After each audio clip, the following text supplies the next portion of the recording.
The only way to dispose a dead car battery is to hand it over to a person or an organization that is authorized by the local government.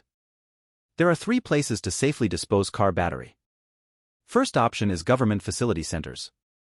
While they don't pay for dead car batteries, they provide a safe and environmentally friendly way to get rid of them. Simply drop off your dead car battery at one of these facilities and they will handle the recycling process responsibly.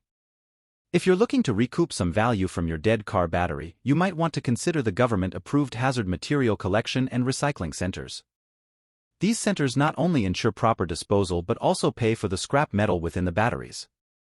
It's a win-win for all, the recycling company, the disposer, and the environment. Another excellent option is private automotive spare part supply company, the AutoZone. AutoZone collection centers not only accept dead car batteries but also pay for them. This is a great incentive for individuals looking to earn a bit of extra cash while responsibly disposing of their old batteries.